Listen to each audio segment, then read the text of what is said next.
Assalamualaikum warahmatullahi wabarakatuh. Perkenalkan, nama saya Wawan Yusuf Maulana dari Prodi PAI semester 3. Mata kuliah Psikologi Kepribadian, dosen pengampu Bu Tati Mamlaha. Di sini saya akan menjelaskan materi saya yang berjudul personologi guna memenuhi tugas kuliah. Ya, langsung saja ke materinya ya. Henry Alexander Murray adalah seorang psikolog berkebangsaan Amerika Serikat. Ia dianggap sebagai pendiri psikologi kepribadian. Murray berperan penting di dalam bidang psikologi, khususnya di bidang teori kepribadian dan diagnosa kepribadian. Pemikiran Murray utamanya sejalan dengan pandangan psikoanalisis, khususnya mengenai pemahaman atas kepribadian yang dicapai melalui informasi tentang ketidaksadaran individu. Keluarga Murray termasuk keluarga yang memiliki sejarah yang terkemuka dan cukup kaya. Murray mengawali pendidikannya dengan bersekolah di Groton School pada tahun 1915. Ia menamatkan pendidikan di Universitas Harvard di bidang sejarah. Kemudian pada tahun 1919, ia menyelesaikan pendidikan di Closet Doktor dan Ahli Bedah Universitas Columbia pada tahun 1927. Ia memperoleh gelar doktor dari Universitas Cambridge. Pada awal kehidupannya, Murray tertarik dengan biomedis, namun ia kemudian beralih minat ke psikologi setelah pertemuannya dengan Charles Gustav Jung. Pertemuan ini menyembuhkan penyakit gagap yang diderita oleh Murray. Semasa hidupnya, Murray bekerja sebagai profesor psikologi di Universitas Harvard. Ia bekerja di sana lebih dari 30 tahun.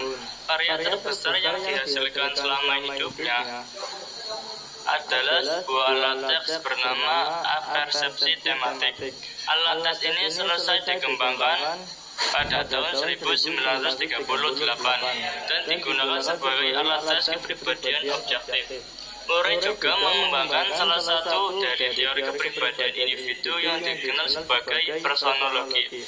Teori ini menjadi inspirasi bagi pengembangan kedua jenis alat tes kepribadian lainnya, yaitu jadwal prevensi kepribadian Edwards dan formulir penelitian kepribadian.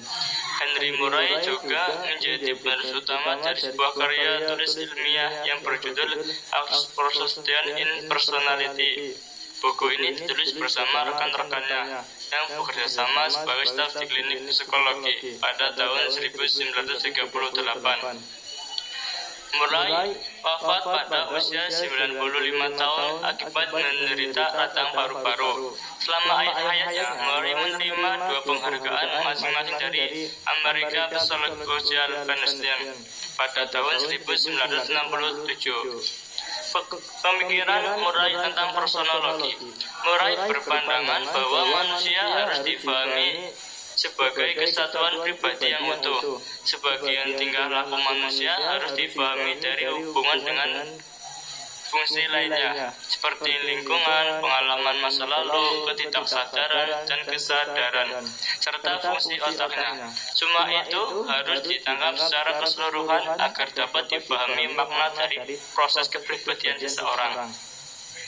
Sedangkan personologi sendiri adalah cabang ilmu psikologi yang mempelajari tentang kehidupan manusia sebagai individu, beserta dengan faktor-faktor yang memengaruhinya. Tujuan utama dari personologi adalah untuk mendapatkan pemahaman yang komprehensif mengenai kepribadian seseorang. Dan mengapa personologi itu penting? Yang pertama, karena untuk memahami diri kita sendiri. Personologi membantu kita untuk lebih memahami diri sendiri, kekuatan dan kelemahan kita, serta bagaimana kita berinteraksi dengan orang lain. Yang kedua, membangun hubungan. Dengan memahami kepribadian orang lain, kita dapat membangun hubungan yang lebih baik dengan mereka.